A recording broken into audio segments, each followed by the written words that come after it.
Welcome. तो आज अपन देखते हैं कि लेंथेनॉइड कॉन्ट्रैक्शन जो है वो एक्चुअली में क्या होता है। तो लेंथेनॉइड जो सीरीज़ है अपने पास में एफ ब्लॉक के अंदर, उसके अंदर जो हमारे पास में एटम्स हैं वो एटम्स पर्टिकुलरली हम देखते हैं कि वहाँ पर उनकी एटॉमिक जो रेडियस है या हम कह सकते हैं कि उनकी आयोनिक जो रेडियस है उसके अंदर क्या होता है, डिक्रीज होता है। तो आज के इस वीडियो में अपन क्या देखेंगे, the gradual decrease in size of lanthanides. Lanthanide यानी कि एटॉमिक रेडियस और आयोनिक रेडियस दोनों की ही बात करेंगे यहाँ पे। तो क्या होता है जनरली कि भाई आपके पास में ग्रेजुअल डिक्रीज किस चीज़ का हो रहा है, कि डिक्रीज है आपके पास में रेडियस का। अब पर्टिकुलरली हम जो रेडियस की बात करते हैं वो हम कैसे बात करते हैं कि हमारे पास में सेंटर में प्रोटॉन होता है, पॉजिटिव चार्ज न्यूक्लियस होता है, न्यूक्लियस बाहर हमारे पास में क्या होते हैं, इलेक्ट्रॉन्स होते हैं। हम एक चीज़ जानते हैं कि यहाँ पर ये प्रोटॉन जो होते हैं यानी कि जो न्यूक्लियस होता है वो इलेक्ट्रॉन को क्या करता है, अट्रैक्ट करता है। तो यहाँ पे इसके अट्रैक्शन से हमारे पास में एक एटम जो है उसका साइज बनता है। तो यहाँ पर जो सेंटर है इसका, इस सेंटर से लेकर, अब जैसे ये तो अपन ने एक सेल बनाई, वैसे इसमें बहुत सारी सेल्स होगी।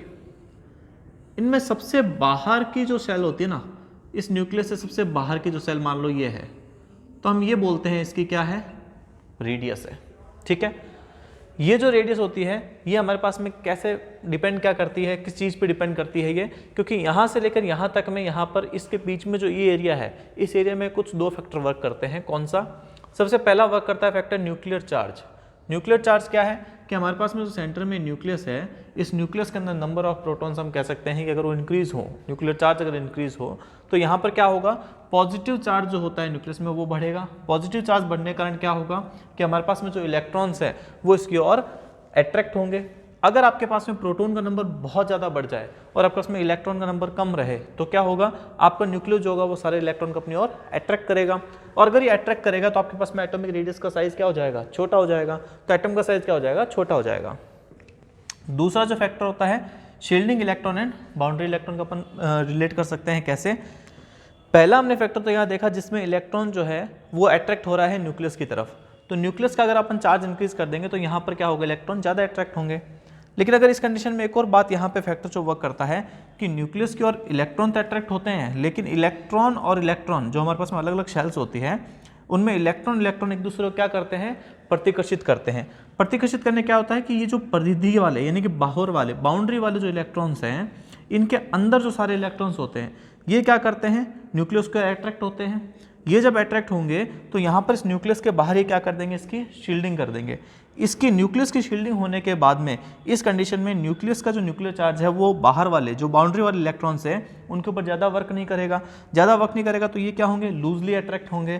पहला फैक्टर तो होगा कि लूजली अट्रैक्ट होंगे। और दूसरा कि जो अंदर वाले इलेक्ट्रॉन्स होंगे, जो शील्डिंग बोली है मैंने यहाँ पर, जो शील्डिंग कर रहे हैं इलेक्ट्रॉन, ये इलेक्ट्रॉन क्या करेंगे, बाउंड्री वाले इलेक्ट्रॉन को क्या करेंगे, रिपेल करेंगे। रिपेल क्यों करेंगे, क्योंकि इलेक्ट्रॉन के ऊपर नेगेटिव चार्ज होता है और नेगेटिव को रिपेल करेगा।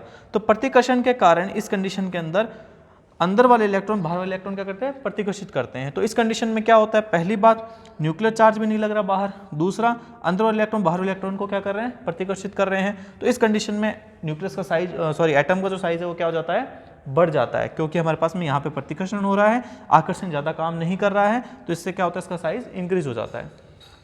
अब लेंथेनॉइड्स में अगर अपन बात करें तो हमारे पास में जो एफ ऑर्बिटल है, एफ आकार के जो ऑर्बिटल होते हैं, इसके अंदर जनरली क्या होता है कि हमारे पास में न्यूक्लियर चार्ज तो बढ़ता है, लेकिन वैसे तो हमारे पास में दोनों जो फैक्टर है बैलेंस होने चाहिए। कौन से? एक तो न्यूक्लियर चार्ज वाला और दूसरा इनके बीच में प्रतिकर्षण वाला। तो यहाँ पर इस कंडीशन में दोनों चीज़ें बराबर नहीं रह पाती एफ ब्लॉक के अंदर। तो क्या होता है कि न्यूक्लियर चार्ज तो इंक्रीज हो जाता है, बट यहाँ पर जो है इनकी शील्डिंग अच्छे से नहीं हो पाती। शील्डिंग नहीं होगी तो बाहर वाले जो इलेक्ट्रॉन है वो क्या होंगे, ज़्यादा प्रतिकर्षित नहीं होंगे। तो यहाँ पर जो आकर्षण होगा, जो न्यूक्लियर चार्ज होगा, वो यहाँ पे अंदर भी लगेगा और बाहर वाले इलेक्ट्रॉन्स पे भी लगेगा। तो इस वजह से क्या होता है कि एटम जो होता है वो सिकुड़ जाता है। एटम के ऊपर ज़्यादा न्यूक्लियर चार्ज लगने के कारण वो थोड़ा सा कॉन्ट्रैक्ट हो जाता है। तो इस कंडीशन के अंदर होता क्या है, एलिमेंट्स हमने लिखे हैं यहाँ पर लेंथेनॉइड के, मैंने आपको इसकी ट्रिक्स भी बताई थी, तो ट्रिक पहले वाले वीडियो में है। अब अगर अपन यहाँ पर देखें कि हमारे पास में जो लेंथेनॉइड्स हैं 57 से लेकर 71 तक की सीरीज में, तो अगर आप एटॉमिक रेडियस की बात करेंगे तो एटॉमिक रेडियस भी क्या हो रहा है, वैसे तो डिक्रीज ही होती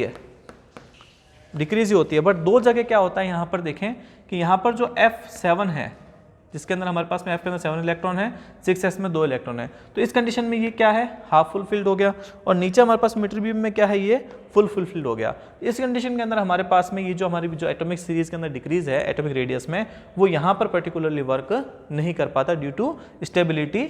यहाँ पर क्या है, F7 है, यानी कि हाफ फुल फिल्ड है, और यहाँ पे फुल फिल्ड है। तो यहाँ पे स्टेबिलिटी के कारण ये चीज़ यहाँ पर फैक्टर वर्क नहीं करता, जिस वजह से यहाँ पर जो एटॉमिक रेडियस है वो इंक्रीज हो जाती है, बाकी आपको डिक्रीज में ही दिखाई देगा।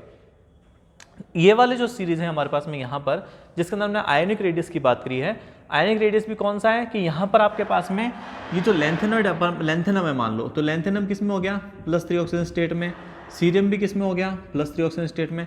वैसे सभी यहाँ पर +3 वाली ऑक्सीजन स्टेट के अंदर होंगे, तो 3 इलेक्ट्रॉन अगर आप इसके एटॉमिक ऑर्बिटल्स में से बाहर वाले शेल्स में से अगर अपन निकाल देंगे, तो इस कंडीशन में क्या होगा कि हमारे पास में ग्रेजुअली डिक्रीज ही दिखाई देगा, कॉन्टिन्यूसली क्या होगा यहाँ पे डिक्रीज ही होगा, क्योंकि आप बाहर वाले इलेक्ट्रॉन्स को हटा रहे हैं जिनके ऊपर पावर न्यूक्लियर चार्ज पहले वर्क कर रहा था, लेकिन अब क्या हुआ, इलेक्ट्रॉन हट गए बाहर के, 3 इलेक्ट्रॉन और निकल गए।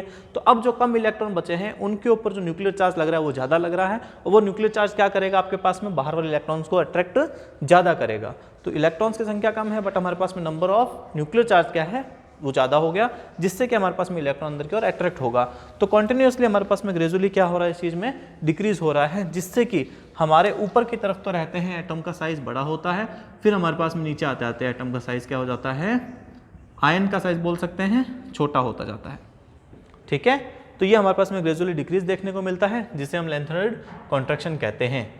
सो आई होप आपको ये चीज़ समझ में आ गई होगी। और लेंथेनॉइड कॉन्ट्रैक्शन में 2 जगह आपको ध्यान रखना है, यूरोपियम पे और इट्रीबियम पे, जब आप एटॉमिक रेडियस की बात करें, और आयनिक रेडियस के अंदर तो ग्रेजुअली डिक्रीज ही देखने को मिलता है। So I hope you enjoyed this and understand this. Thank you so much.